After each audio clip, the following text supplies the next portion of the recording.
My beloved friends, let us come together for a moment of quiet recognition, for in this stillness we begin to perceive a truth long hidden beneath the noise of human living.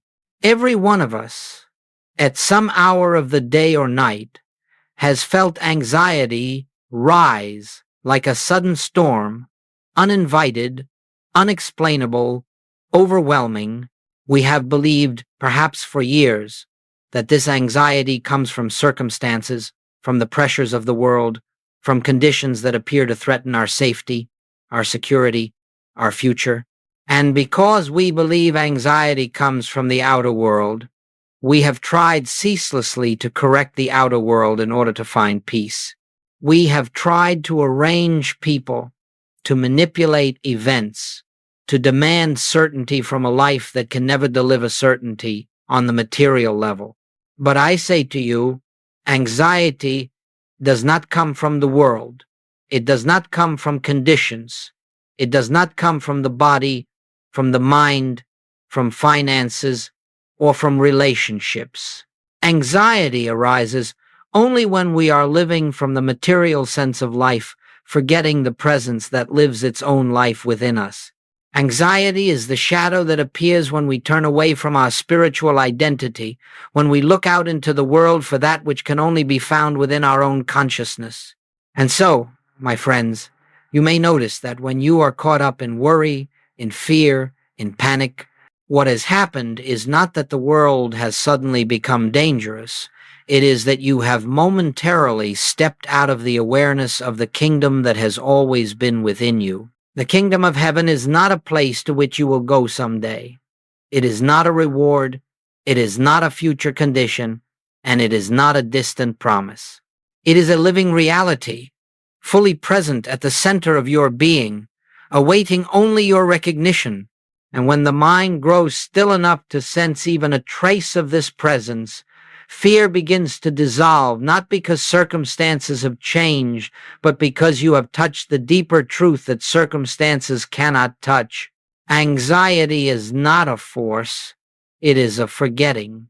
Peace is not a miracle, it is a remembering. And the remembering begins right here, in this moment, with the simple acknowledgement that the life within you is infinite, complete, and forever untouched by the rise and fall of human experience. As we move together through this teaching, I ask you not to struggle, not to strive, not to fight fear or chase peace. You will discover that spiritual treatment is not an act of will, but an act of recognition. You will discover that peace is not something you create, but something you allow. And you will discover that the presence which lives in you, lives you, has never once been threatened, frightened, or anxious. It is from this recognition that transformation begins. Let us proceed a step deeper, my friends, for if we are to dissolve anxiety at its root, we must first understand what fear truly is. Fear is not an entity, not a presence, not a power. It is not a force acting upon you. Fear has no substance and no life of its own.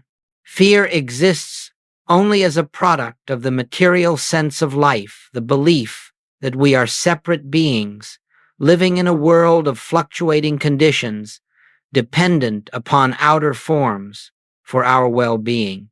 As long as we accept this material sense of existence, fear will appear as naturally as a shadow appears when something stands between you and the light.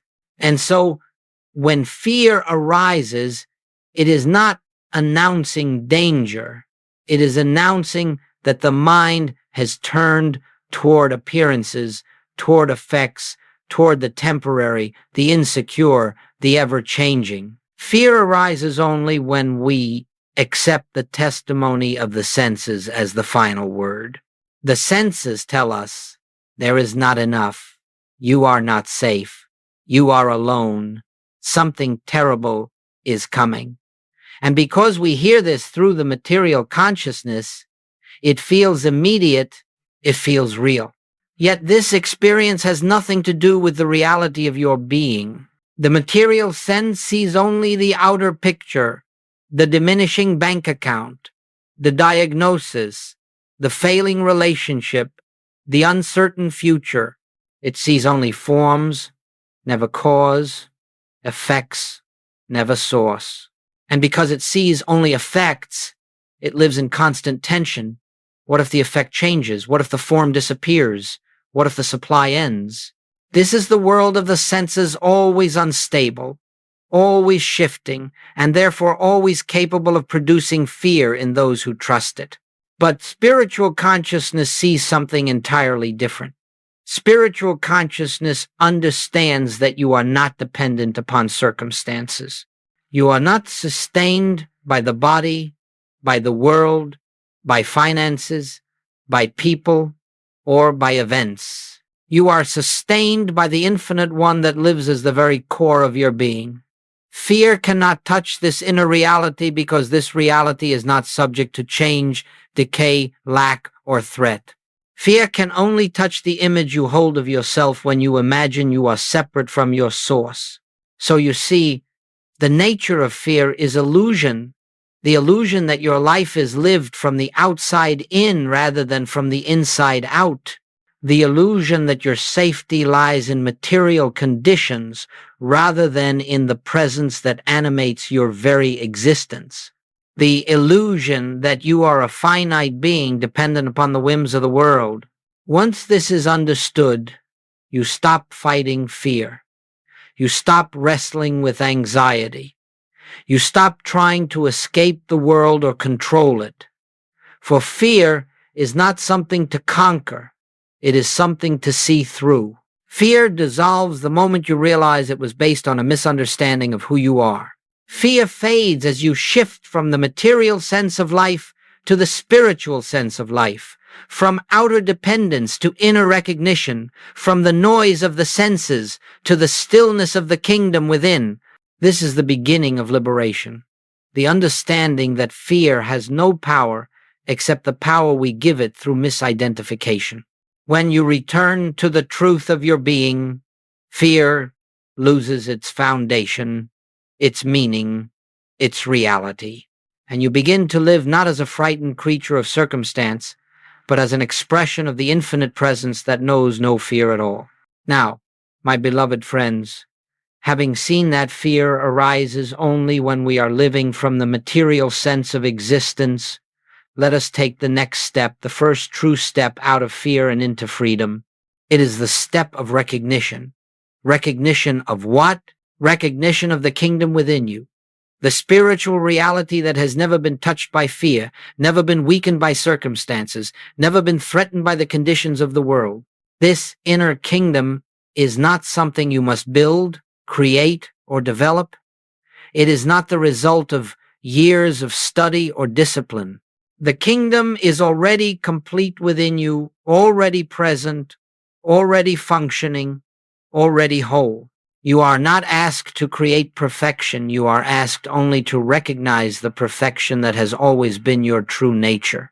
You see, the great error of humanity has been the belief that peace, security, and supply come from the outside. And so, when anxiety arises, the human instinct is to run outward, to seek answers from people, to fight conditions, to fix circumstances. But all of this activity takes place in the realm where fear itself was born, in the realm of appearances. And so, the more we seek outwardly, the more anxious we become. But in a moment of recognition, all of this begins to shift. When you pause, just pause and acknowledge that the life within you is God, that the being you are is spiritual, that your consciousness is not separate from the infinite consciousness, then something remarkable happens. Fear begins to loosen its grip. Anxiety begins to soften. Why? Because you have turned inward to the source, to the reality, to the presence that is forever untouched by the turmoil of the outer world. Recognition is the great turning point. It is the moment when you stop trying to live as a separate self and allow yourself to rest in the truth that I and the Father are one. It is the moment when you stop trying to get God to come to you and you remember that God has been the essence of your being from the beginning. It is the moment when you stop pleading for protection and realize that the infinite presence within you is the protection. This recognition does not require effort. In fact, effort is the one thing that blocks it. Recognition is gentle, quiet, natural. It is simply awareness. Awareness that the presence is here. Awareness that the kingdom is within. Awareness that you abide in spiritual safety even when the senses insist otherwise. Just once, just for a few seconds, when fear arises, turn within and remember, the kingdom of God is already within me. Say it silently, not as an affirmation to convince yourself, but as an acknowledgement of truth.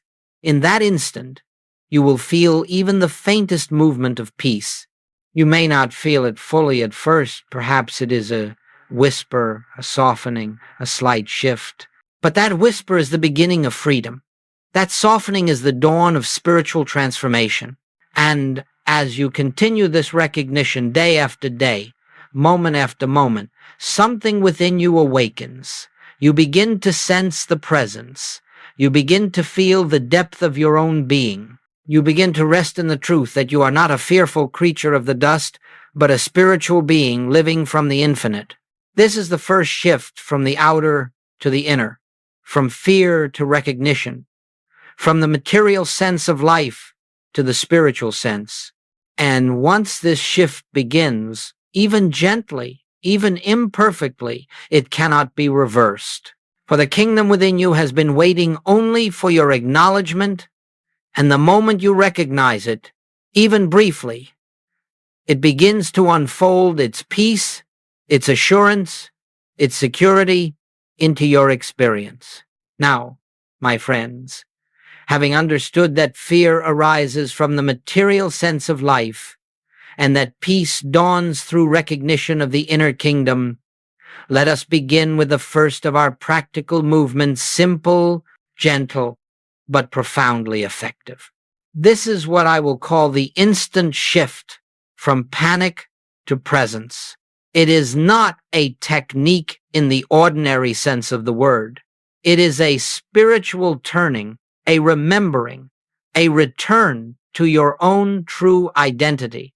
You must understand that fear, panic, anxiety, these do not need to be fought. You will never win that battle, for you are trying to conquer a shadow by wrestling with it. The moment you struggle with fear, you strengthen the belief that fear is real, that it has substance, that it has a presence of its own. But fear has no presence. Only the presence is present.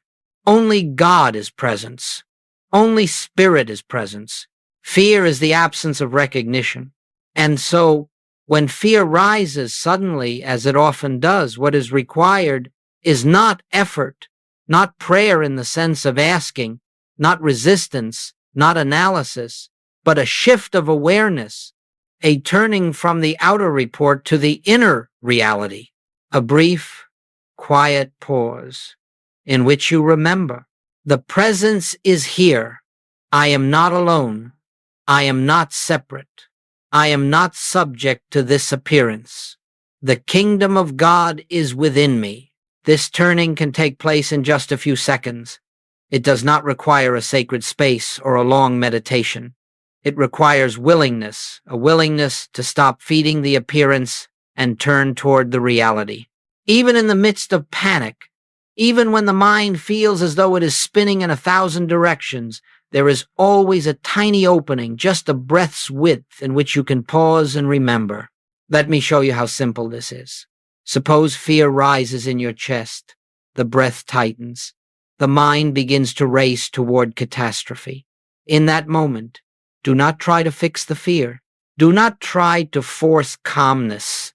Instead, inwardly whisper not to change anything, but to acknowledge what already is.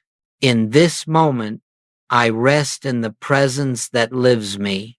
Or, God is the life of my being, here and now. Or simply, the kingdom is within. Do not imagine that this must remove all fear instantly. That is not the point. You are not trying to produce a feeling. You are not trying to manipulate your emotional state. You are simply turning from the unreality of fear to the reality of spirit. This is recognition, not effort. This is awareness, not struggle. And here is the beauty of it. Even if the fear remains for a moment or two, its foundation has been weakened, for now you are no longer agreeing with the material sense of life. You have shifted your attention toward the infinite. And in that recognition, fear loses its authority. It cannot stand where presence is acknowledged. You may find that at first, this turning lasts only a few seconds before the mind pulls you back into the drama of fear. That is natural, but do not let that discourage you. Each time you pause, each time you acknowledge the presence, each time you whisper the truth of your being, you are strengthening the inner capacity to dwell in spirit rather than in appearances. Over time, this becomes almost automatic. The moment fear attempts to rise, you turn within instinctively, naturally, effortlessly. Some of you may say, but in the heat of panic, I cannot think of spiritual truth. And I tell you, you do not need to think spiritual truth. You need only remember one thing, just one thing. The presence is here. This alone opens the door. This alone is enough to begin dissolving the fear. This alone lifts you out of the false belief that you are a frightened, vulnerable creature living at the mercy of the world. You will discover that, as you practice this simple recognition, fear begins to lose its power, its intensity, its ability to sweep you away. It may rise, but it will not overwhelm. It may knock, but it cannot enter. Why? Because your consciousness is beginning to anchor itself in the kingdom, not in the ever-changing world of appearances. The instant shift from panic to presence is not a technique you master. It is a way of living, a way of being, a way of remembering who you are. And when you begin to live in this recognition, fear becomes less a threat and more a signal, an invitation to return once again to the truth that has been within you all along. Now, my beloved friends, having taken the first step in the instant shift from panic to presence, let us move deeper into the practice that sustains peace throughout the day. This second practice is one of the most liberating principles ever given to the spiritual seeker, and yet it is one of the most misunderstood. I call it divine indifference. Do not misinterpret this phrase. Divine indifference does not mean apathy, carelessness, or emotional withdrawal. It does not mean you close your eyes to suffering or ignore your responsibilities. No, it means that you no longer grant power to the appearances of the material world. You no longer allow circumstances to dictate the quality of your inner life. You no longer give authority to that which is not the presence of God. You will notice that in human living, every disturbance arises from the belief that something outside of you has the power to harm you, threaten you, diminish you, or interfere with your good. And so, when the boss criticizes your work, the mind reacts. When unexpected bills arrive, the mind agitates. When the news reports turmoil, the mind fears the future. All of this is the natural behavior of the mind living in the material sense of life. But once you begin to live from the inner kingdom, you discover something extraordinary. The outer world has no power to touch the integrity of your being. It has no power to take away your peace, no power to alter your identity, no power to separate you from the presence that is your source, your protection, your supply, and your life. Divine indifference is the recognition that nothing in the outer world is a cause. It is all effect. All effect. And the spiritual life is lived from cause, never from effect. The cause is within you. The cause is God. The cause is consciousness. The cause is the presence that breathes your breath, beats your heart, and lives its own life as you. Because this cause is infinite and unchanging, the effects that appear in the world have no real authority over you. And so, when a challenge arises, whether it be a misunderstanding at home, a sudden shift in finances, or a disappointing report from the doctor, you do not collapse into fear. You do not allow the senses to drag you into the belief that this appearance has power. Instead, you pause, you turn within, and you quietly acknowledge, this appearance has no power over the spirit that lives in me, or only God is power, or simply, I am not moved by praise, not moved by criticism, not moved by gain, not moved by loss, not moved by the rise and fall of outer conditions. This is not coldness. This is not indifference in the human sense. This is spiritual poise. This is inner freedom. This is the recognition that the only reality is God and that all else is but the fleeting movement of forms. Let me give you an example. Suppose you receive a call that a major project has fallen through or a long-expected opportunity has vanished. The human reaction will immediately say, how will I manage? What will I do? What does this mean for my future? But the spiritual practitioner pauses and remembers, my supply does not come from projects, opportunities, or people. My supply is the infinite presence within, and in that single moment of recognition, fear begins to dissolve. You are no longer reacting to the outer picture. You are abiding in the inner truth, and from this truth, right action, true guidance, and new opportunities will arise naturally, not forced, not manipulated, but demonstrated by consciousness itself. Another example, a coworker speaks harshly to you, unfairly, unjustly. The natural reaction is hurt, defensiveness, anger, but the spiritual response is altogether different. You pause and recognize, the presence in me is unmoved. The presence in them is whole. This encounter has no power to disturb the peace that God is. And suddenly, the situation softens, not because you controlled it, but because you refused to give it power. You see, divine indifference is not indifference to people, but indifference to the belief that appearances have power. It is not indifference to your responsibilities, but indifference to fear. It is not indifference to life, but indifference to the false sense of life. When you practice this throughout your day, gently, quietly, without strain, you begin to notice something miraculous. You become steady, you become centered, you become anchored in a place that nothing in the world can shake. Circumstances rise and fall, but you remain grounded. People praise and criticize, but you remain stable. Opportunities open and close, but you remain at peace. Why? Because you are no longer living from the world. You are living from the kingdom. You are living from the presence. You are living from the inner, because that produces harmony, not the outer effects that come and go. Divine indifference is the shield of spiritual awareness. It frees you from the tyranny of appearances. It restores power to its rightful place within, in God, in consciousness, in the kingdom. And in that freedom, fear has no ground on which to stand. Now, my dear friends, having practiced the instant turning from panic to presence and the quiet steadiness of divine indifference throughout the movements of the day, we come to a third and profoundly important practice, one that completes and strengthens the work of inner transformation.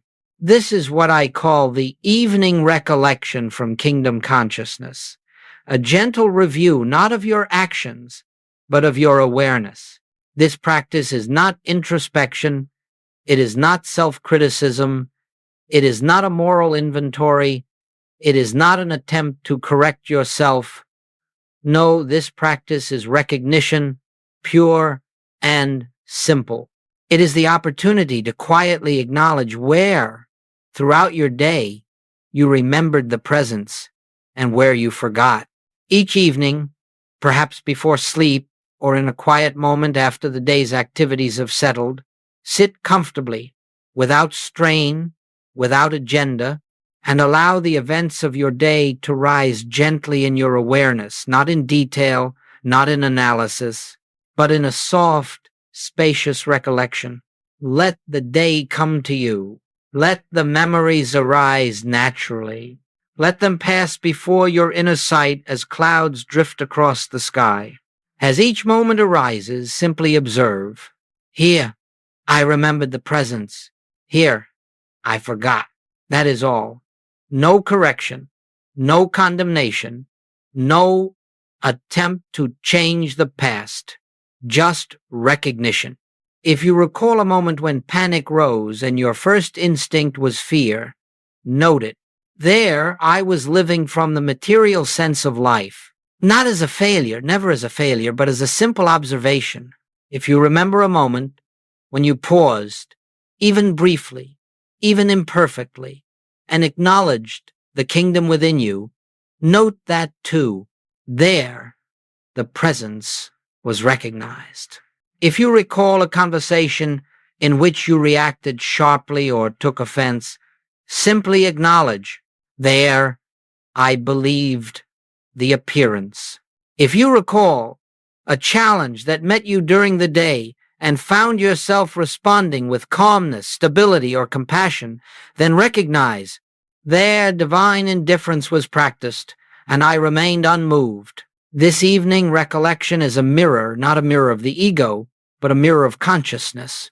It shows you not who you are or who you are not, but where you are living from, the outer sense or the inner kingdom. Some of you may fear that this practice will reveal too many mistakes, too many moments of forgetfulness. But I tell you this, forgetfulness is natural. Forgetfulness is human. Forgetfulness is part of the journey. Every moment of forgetting is simply another opportunity to remember. You do not grow spiritually by condemning your forgetfulness. You grow by recognizing it without judgment.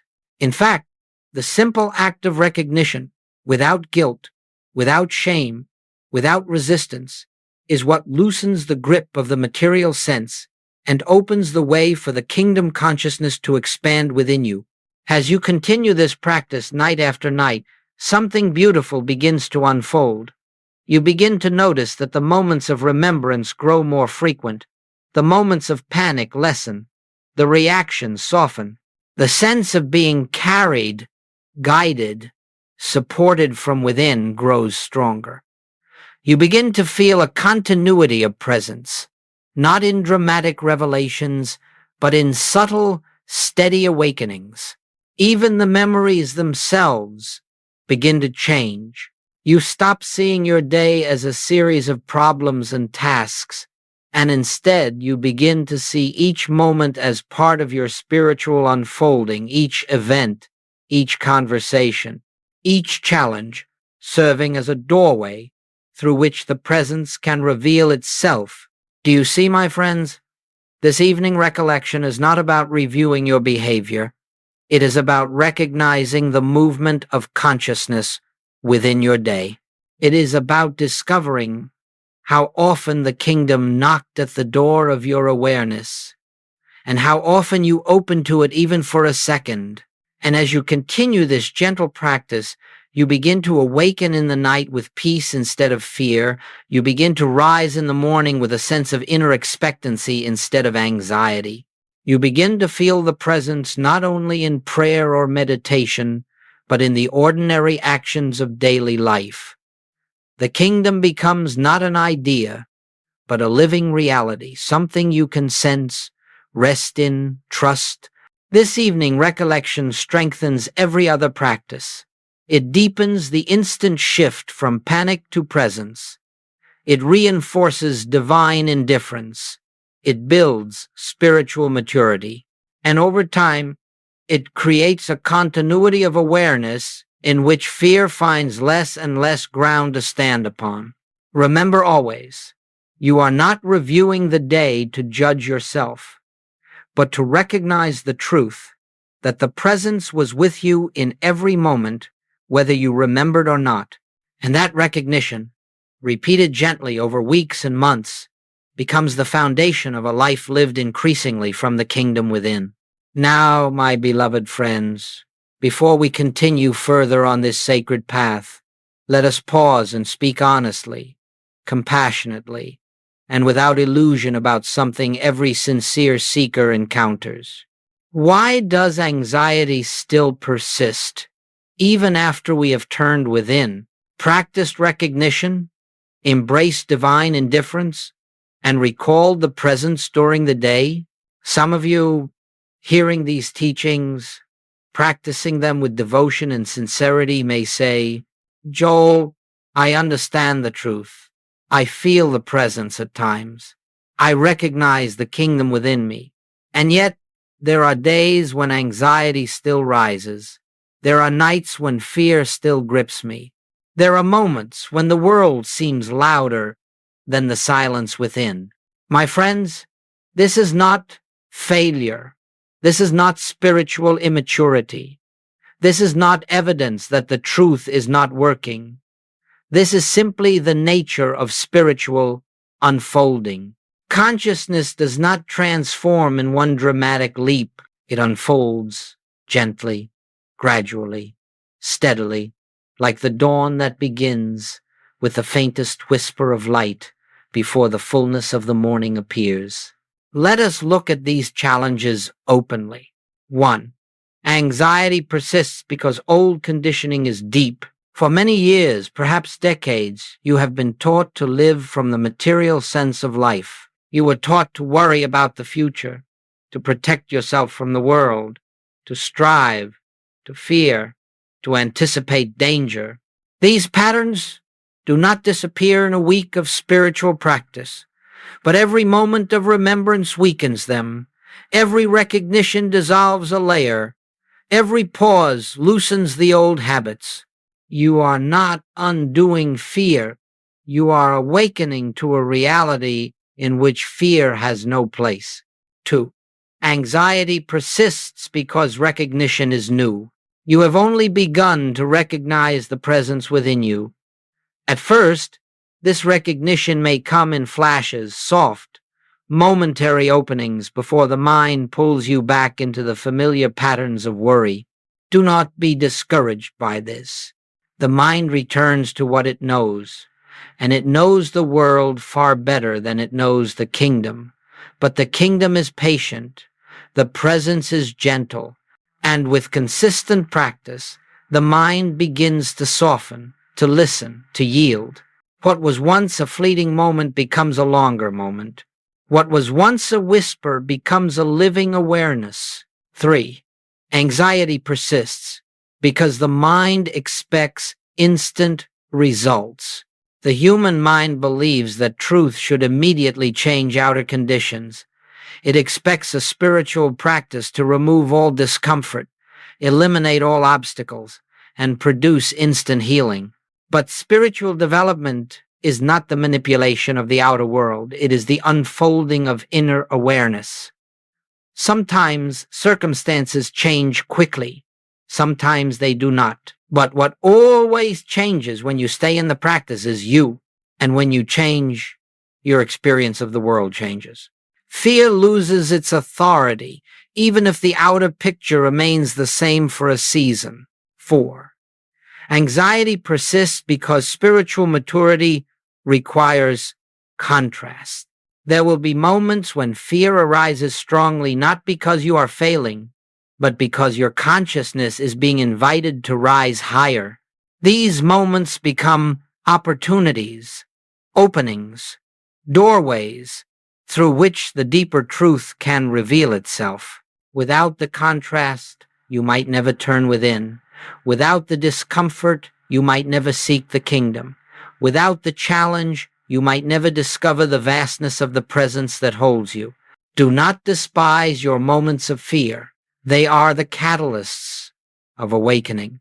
5. Anxiety persists because the path is not linear. Some days you will feel deeply centered, steady, filled with quiet confidence. On other days, the smallest disturbance will shake you. This is natural. This is human. This is the ebb and flow of spiritual growth. The point is not to remain in perfect awareness at all times. The point is to return again and again and again to the truth. Each return is progress. Each return is healing. Each return is awakening. 6. Anxiety persists because we sometimes forget that the presence is independent of our feelings. You may say, I do not feel the presence today, but my friends, the presence is not a feeling.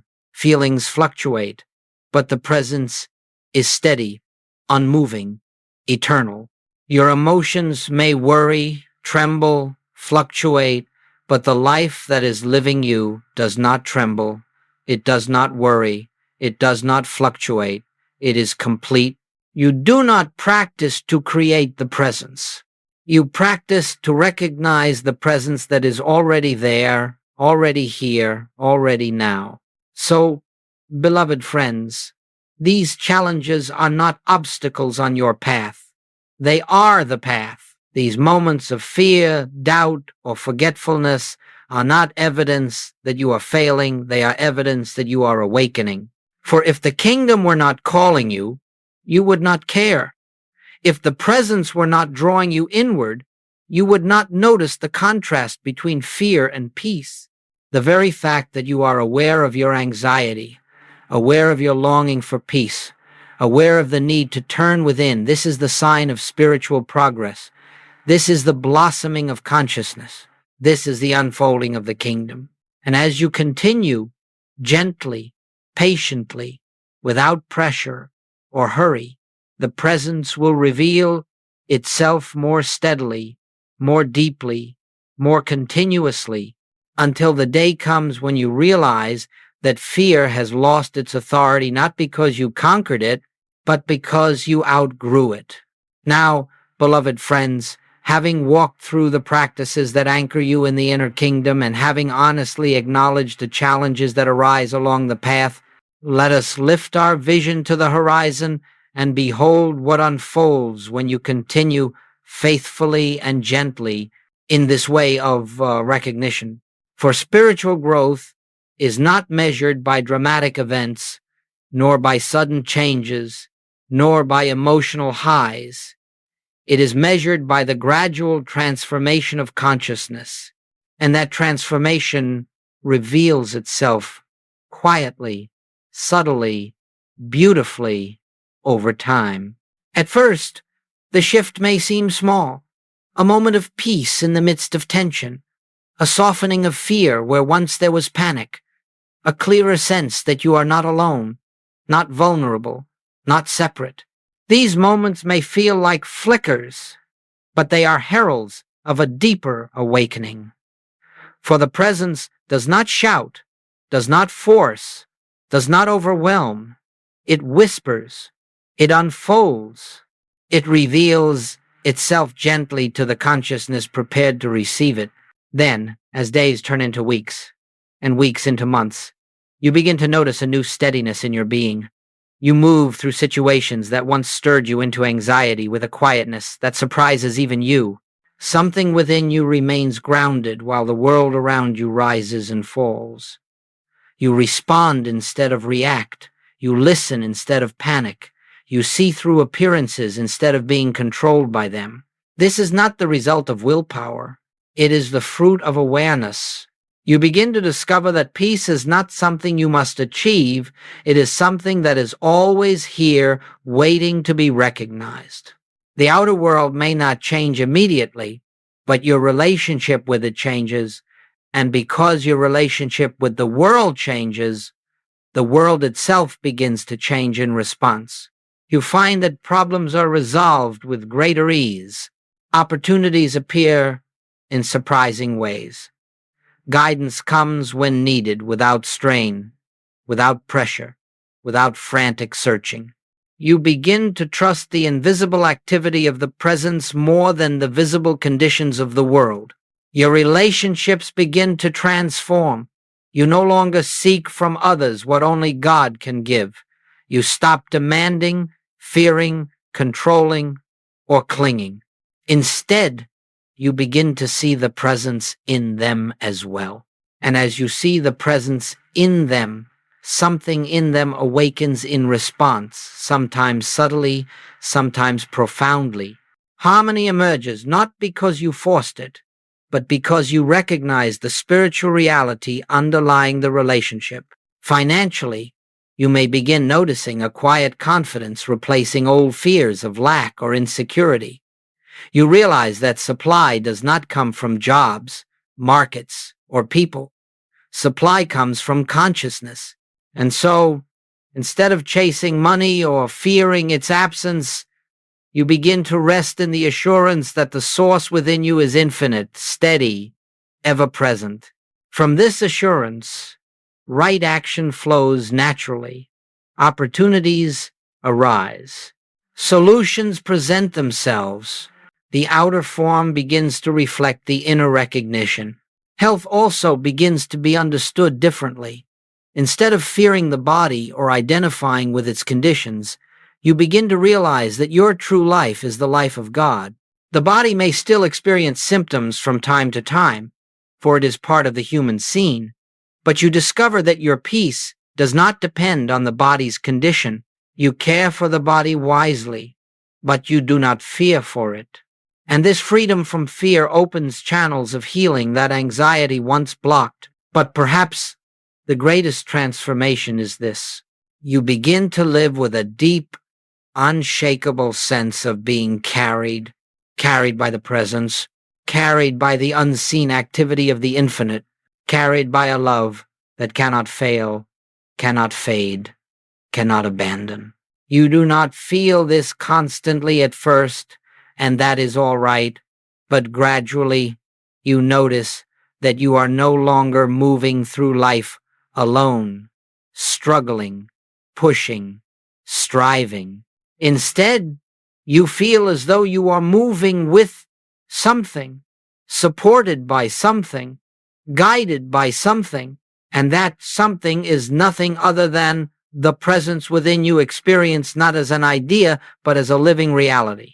Eventually, there comes a moment quiet, simple, not dramatic, when you realize that fear no longer has the same hold over you. It may arise, but it cannot dominate. It may whisper, but it cannot command. You have tasted the freedom of the inner kingdom, and once you have tasted it, the world can no longer imprison you in its illusions. This, my friends, is what transformation looks like. Not sudden perfection, but gradual awakening.